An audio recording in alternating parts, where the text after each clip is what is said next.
Hello everyone, this is 8th lecture on hydraulic engineering and machines. In the last lecture, we solved one problem for circular channel, and also we have seen the concept of compound channel. Now we look at the example of this compound channel. A compound channel is symmetrical in cross section and has the following geometric properties. Firstly, we see the geometric properties of main channel. It is having trapezoidal cross section. Bottom width is 15 meter. Side slopes is 1.5 horizontal is to 1 vertical. Bank full depth is 3 meter, means in the main channel portion the depth of flow is 3 meter, okay, when it is full. Manning's coefficient is 0.03. Longitudinal slope is 0.0009, and the geometrical properties of flood plains are also given here, okay. The bottom width is 75 meter, side slope is 1.5 horizontal is to 1 vertical, Manning's coefficient 0.05, longitudinal slope is 0.0009. Compute the uniform flow discharge for a flow with total depth of 4.2 meter by using DCM, means divided channel method with diagonal interface and vertical interface procedure. Clear? So first of all, we should make a diagram.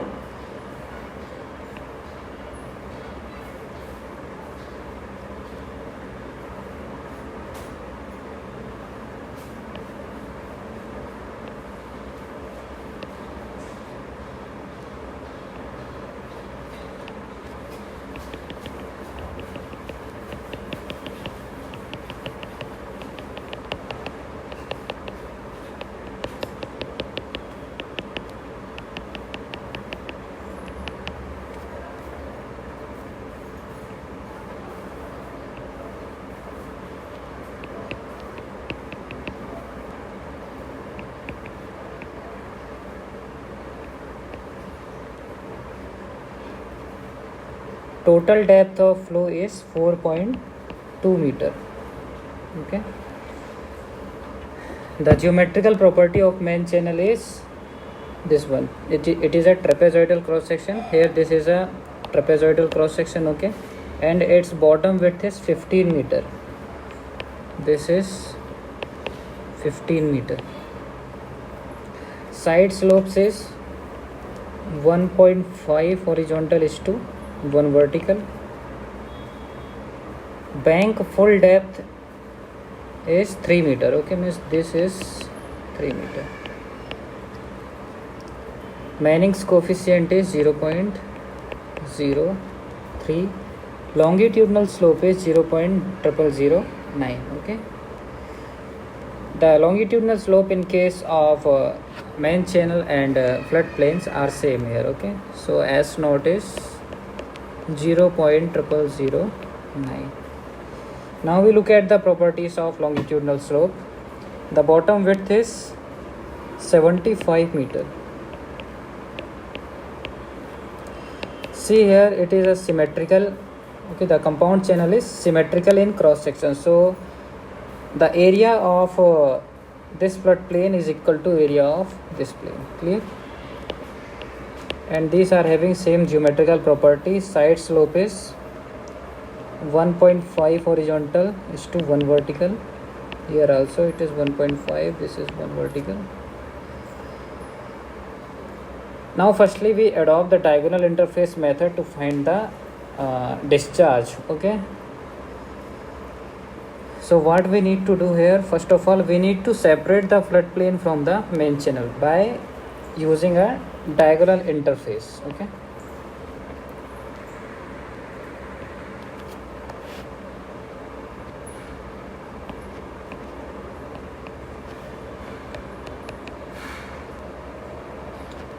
Diagonal interface method.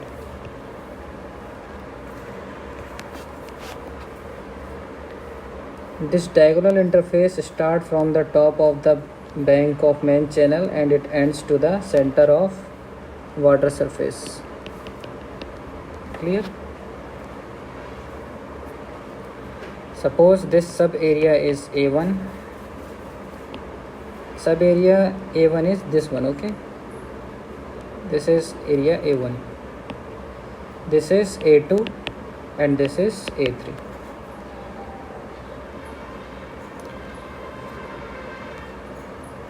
And to find the areas, we need to subdivide this area. Suppose this is A11, this is A12, and this is A13, okay, and this whole area is A1. In similar way, we can divide this also. This is A31, this is A32, this is A33, and this whole area is A3. Similarly, we can divide this area also. This is A21 and this is A22. This whole area is A2. So now one by one we will find the area of all the sectors. Okay. So first of all, we consider a sub area A1, that is the area of floodplain.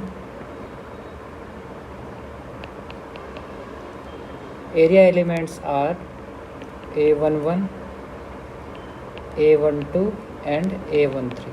Okay. So what is the area of A11? So here we have to consider this triangle. Area of triangle is half of this length multiplied by this length. Okay. So this is 0.5 or half of this length is how much? This one. The total depth of flow is 4.2 meter and the full depth in main channel is 3 meter. So this will remain 1.2 meter. So that is 1.2 multiplied by what is this length? How we can calculate? See here, the side slope is 1 vertical, 1.5 horizontal. Okay. For 1 vertical it is 1.5. So for 1.2, how much it will be? It will be 1.5 multiplied by 1.2. Clear? So the total will be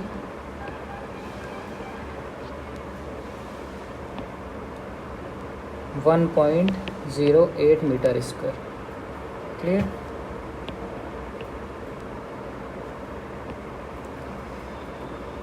Now we consider area element A12. This is a rectangle, so directly we can find its area. 75 multiplied by 1.2. This will be 90 meter square. Area element A13. Now again this is a triangle, okay, and its area is half of this length multiplied by this length. Okay, this is 1.2 multiplied by, now we have to find this length. How we can find this one? This length is the sum of this length up to here. Okay, this length plus half of the bottom width. Clear? Half of the bottom width means 15 by 2 plus we have to find this length, and this length is, see here, the side slope is 1.5 horizontal to 1 vertical, means for 1 meter length the horizontal length is 1.5 meter. Similarly for 3 meter length, how much the horizontal length? This will be 1.5 multiplied by 3. Okay, so the total area in this case is 7.2. Clear? Wetted perimeter. In this area element, the wetted perimeter will be the length of this portion. Okay, this is the boundary of the channel in this area element, so its length will be square root of 1.2 square plus this length square of this length, and this is 1.5 multiplied by 1.2 square. Clear? And this will be equal to 2.163 meter. Okay, area of element A12, wetted perimeter of area element A12, that will be 75 meter. Okay,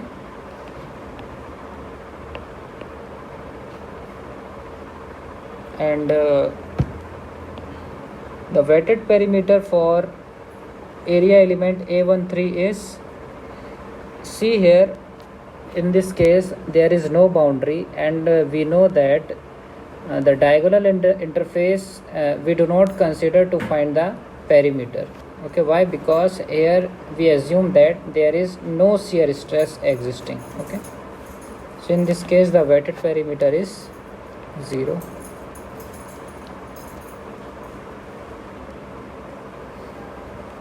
So the total area of A1 is sum of area element A11, A12 and A13, that is 98.28 meter square, and in this case the total perimeter is 77.16. okay, sum of this one and this one.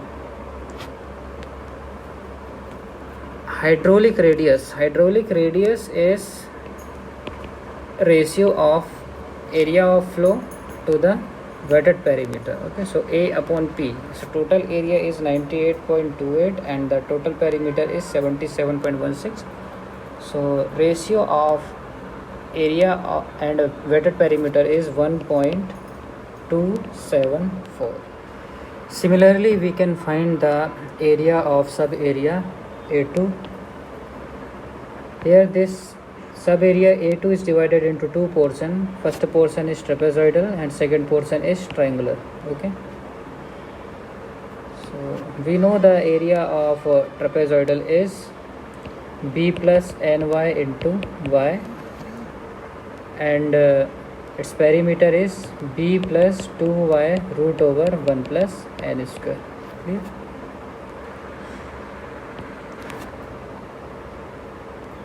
A2 area elements are A21 and A22.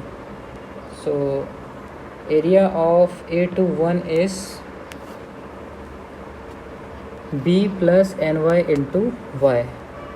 B is 15, n is 1.5 and y is 3 meter. Okay, so put here 15 plus 1.5 multiplied by 3 whole multiplied by 3. This is 58.5 and perimeter is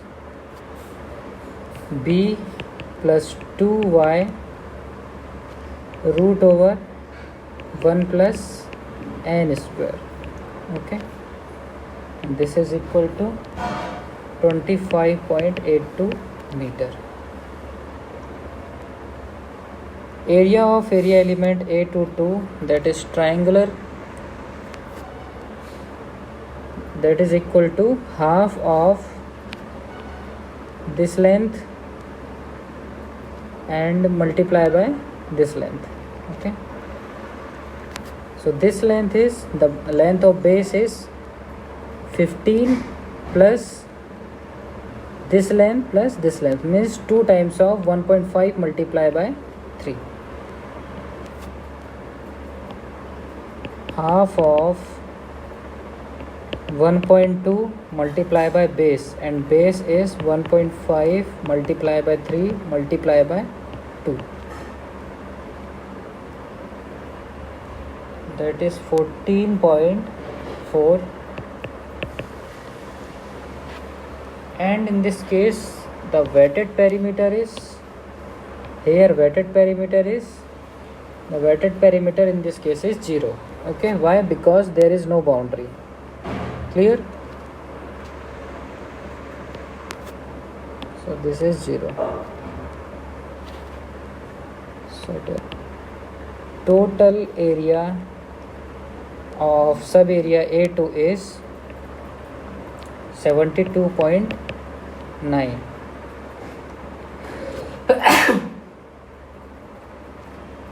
And weighted perimeter is 25.82.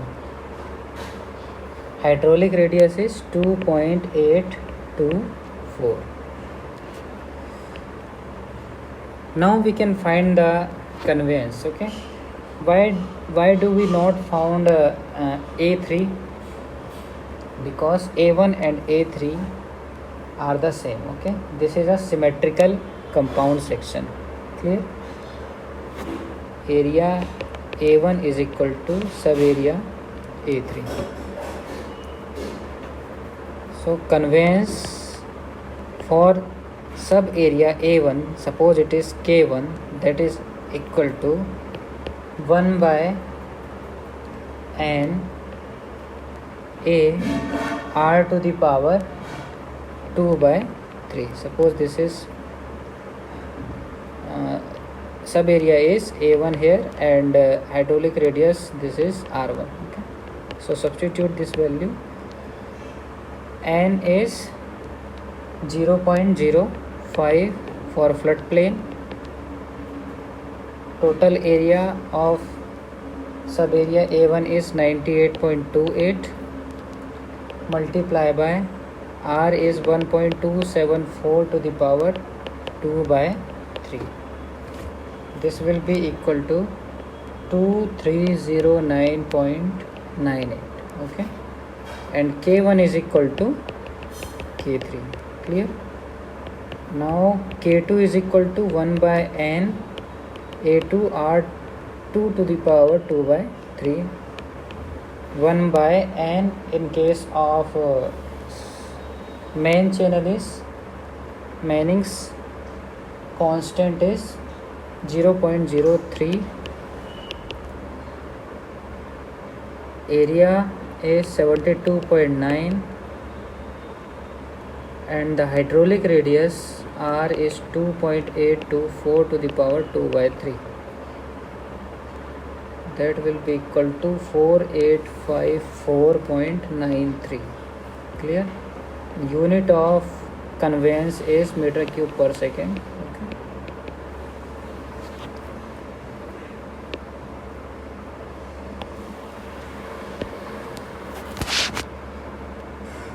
Now to find the total conveyance, we have to sum up all the conveyance of sub areas K1 plus K2 plus K3, that is equal to 2309.98 plus 4854.93 plus 2309.98.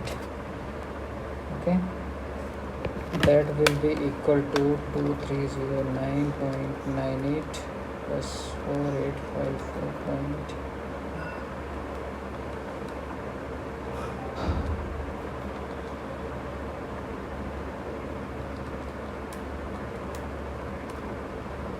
That is equal to 9474.89. Okay.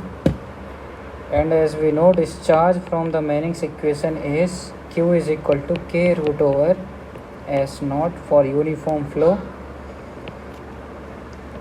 9474.89 square root of what is the longitudinal slope or bed slope, that is 0.0009. Okay, so the discharge for the compound channel section is 284.25 meter cube per second. Okay. In similar way, you can solve this problem by vertical interface method. Okay, now we come to specific energy. specific energy, this is a very basic term which is used in open channel flow. It has wide application. Okay, so kindly pay attention on this topic. We know that the total energy for open channel flow is represented by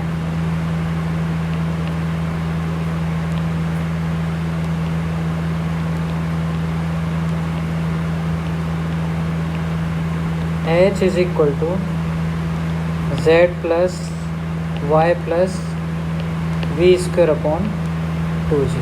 Okay, this is the total energy which is derived by using Bernoulli's equation, Bernoulli's principle. Okay, where this V is average velocity and Y is the depth of flow and Z is the depth of channel bottom from the datum. Okay, here in this case this is the datum considered. Okay, if the channel bottom itself is taken as the datum, then the total energy can be written as E is equal to Y plus V square upon 2G. In this case Z will be 0. Okay, so this is called specific energy. Okay, so specific energy is nothing but the total energy when the channel bottom is considered as datum.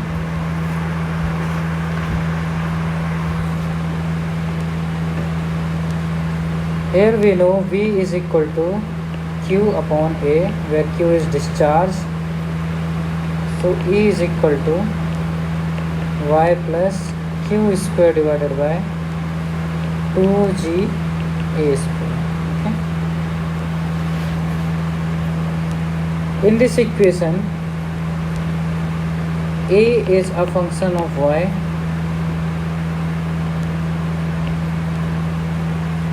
and if Q is constant, G is already a constant, then E will be a function of Y only. Means E will vary when depth of flow will change. Okay, so for a given channel section and a discharge, this equation can be represented graphically as a plot of specific energy E against the depth of flow. Okay, see here E is equal to Y plus Q square divided by 2G A square. Okay, so we can represent this equation in graphical format. Okay, this term is called potential energy and this term is called kinetic energy. Okay,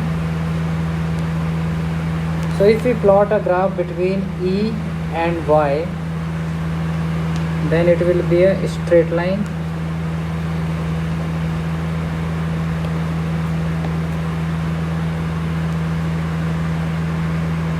This will make 45 degree with x-axis and y-axis.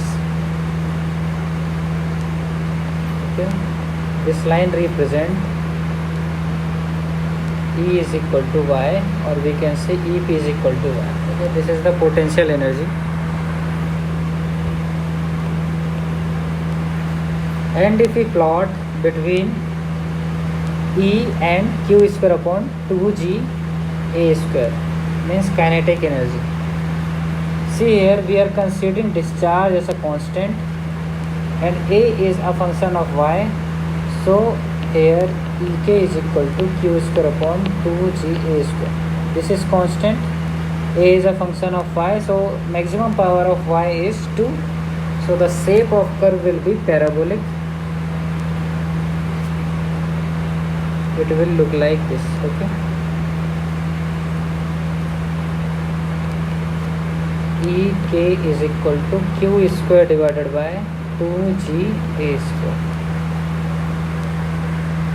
If we add these two curves, then the final curve will look like this.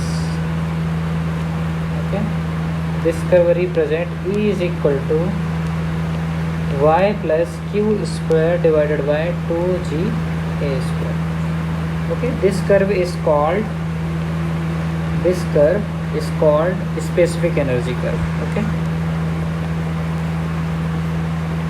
in this curve, at this point the specific energy is minimum. Okay, and the depth correspond to this point is called critical depth. It is denoted by yc. Okay, and up to here, at this point the specific energy is minimum. And for every value of specific energy other than minimum, means beyond this point, if we move towards the right, then there are two possible depths of flow, one greater than the critical depth and other less than critical depth. Okay, suppose at this point here we can see at the same specific energy there are two depths. Okay, this is the depth where this is the depth which is less than critical depth, and this is the depth which is greater than critical depth. So these two depths are referred to as alternate or conjugate depth. Okay, these depth, suppose this is y1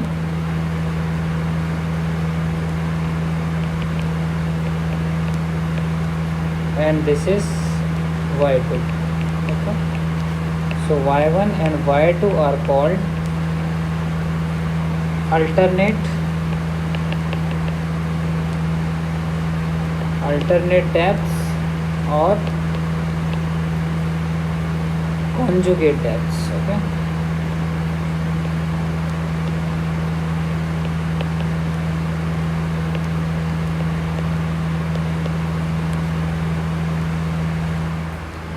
now we will see how to find critical depth. Okay, we know E is equal to y plus q square divided by 2g a square. What is the definition of critical depth? This is the depth at which specific energy is minimum. Okay, so we have to find the depth at which specific energy is minimum. So for that we have to differentiate this with respect to y and is equal to 0. Okay, this will give you the value of y for minimum specific energy. Substitute the value of y, then d upon dy y plus q square upon 2g a square is equal to 0. After differentiating this term with respect to y, it will come out 1 plus q square upon 2g is constant. Differentiation of 1 upon a square will be minus 2 upon a cube dA upon dy, because a is a function of y, is equal to 0. We know that dA upon dy is nothing but top width. Okay, so this will be 1 minus q square t divided by g a cube is equal to 0. After rearranging this, we can write it as q square upon g is equal to a cube divided by t. Okay, since this equation represents the critical flow, that's why this a we can write it as AC and t we can represent by TC. Okay, so this is a generalized equation which represent the critical flow condition, and this equation is applicable for any shape of channel like a rectangular channel, triangular channel, trapezoidal, circular channel, etc. Okay, If we put the expression of AC and TC in terms of critical depth or any other geometrical parameters, then we can find the value of critical depth. Clear? Now let us find the condition for maximum discharge for a given value of specific energy. Okay? We know E is equal to Y plus Q square divided by 2G A square. Okay? We can write this equation as Q is equal to A root over 2Ge minus Y. Okay? We have to find the maximum discharge. Okay, so we have, in order to find the depth of flow for maximum discharge condition, we can differentiate the discharge with respect to depth of flow and we make it equal to 0. Substitute the value of Q d upon dy A root over 2G E minus Y is equal to 0. Okay. Now differentiate this term with respect to Y. Here there are two functions. Okay, this is first function, this is second function. So apply the rule of product of two functions while differentiating. So first function, differentiation of second function. Okay. So differentiation of root over 2G E minus Y will be 1 upon 2 root over 2G E minus Y, and again the differentiation of this portion. Okay, this will be the differentiation of 2Ge will be 0 and differentiation of minus 2Gy will be minus 2G. Okay, plus second function and a differentiation of first function, that is dA upon dy is equal to 0. Now again replace this dA upon dy by top with capital T. Here 2 will get cancelled. This will be minus Ga divided by root over 2G E minus Y plus T root over 2G E minus Y is equal to 0. Okay.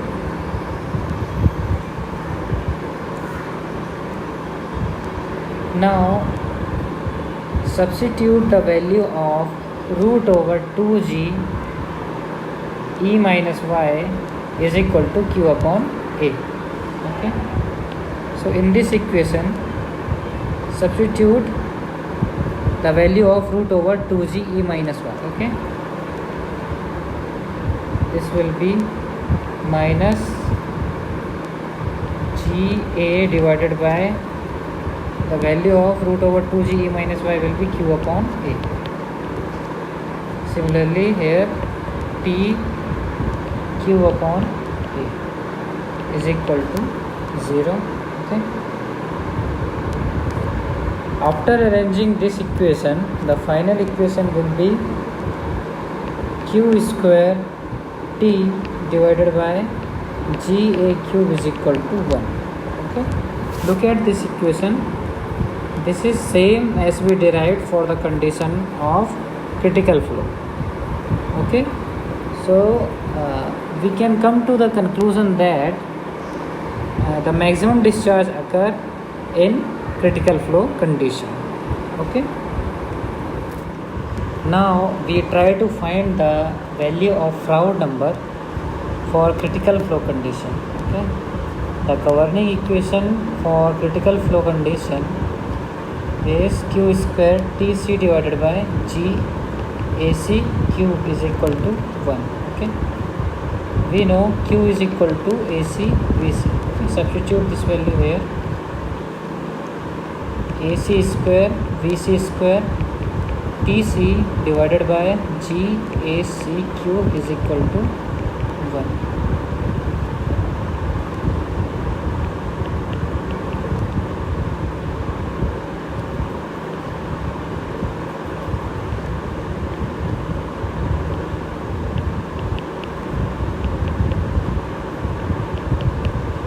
Okay, we can write this expression in this way,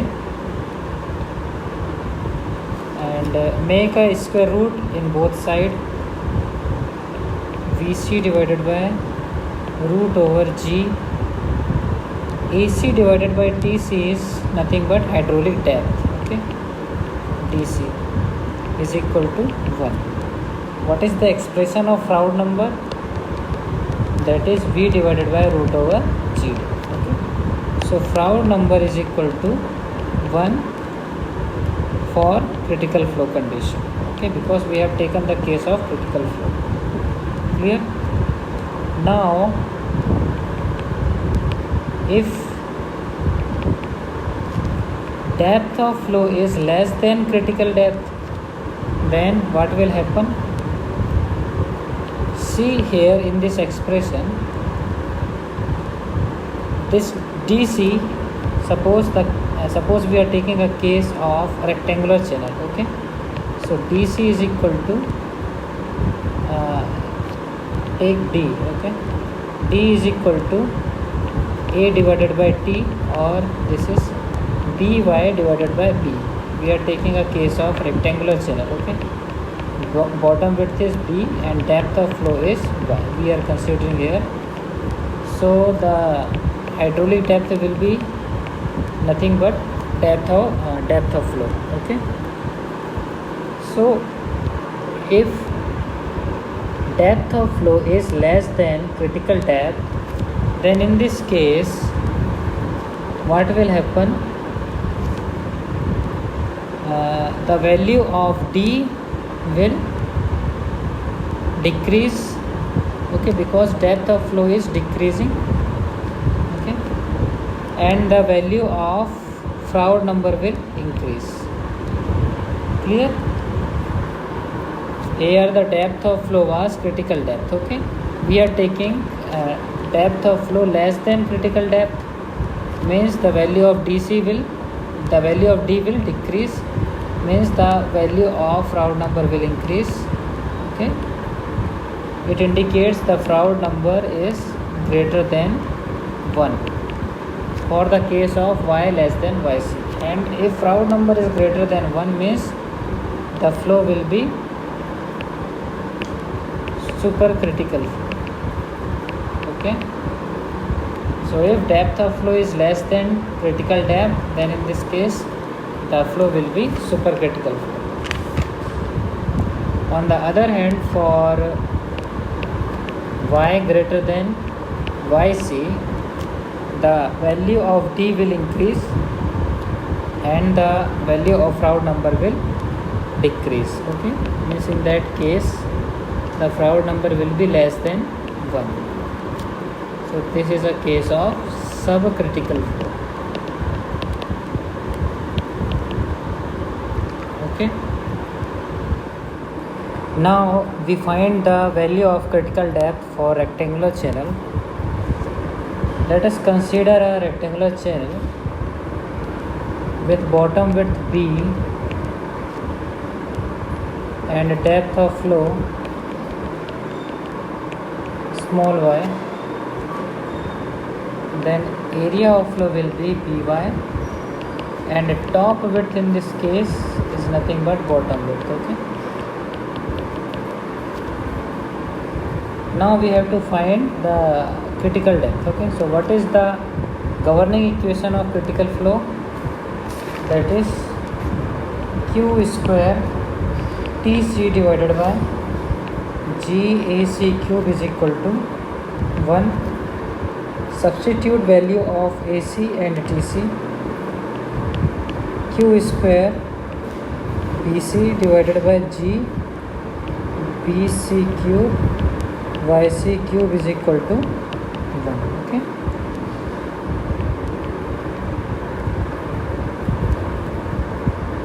now if we represent discharge per unit width by a symbol small q, then this expression will be Q square divided by GYC cube is equal to 1. Okay, or yc cube is equal to q square upon g. So yc is equal to q square divided by g whole to the power 1 by 3. Okay, so this is the expression of critical depth for rectangular channel, okay, where small q is discharge per unit width. Clear? Now let us find specific energy at critical depth. Okay, EC is equal to YC plus Q square divided by 2G AC square. Okay, this is the expression of specific energy. Since we are taking the case of critical flow, that's why here we are using a subscript C. Okay, now we can replace the value of Q square G by AC cube divided by TC from this expression. Okay, Q square G is equal to AC cube divided by TC. So EC is equal to YC plus AC cube divided by TC into 2AC square. Okay, so EC is equal to YC plus, this will cancel out, AC is BYC and TC is B into 2.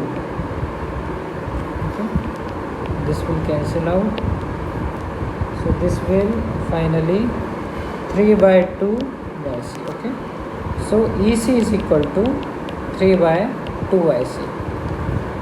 Clear? And we know that in critical flow condition or at critical depth, the specific energy is minimum. So we can write this as E minimum is equal to 3 by 2 YC. Clear? So this is the specific energy at critical depth or in critical flow condition.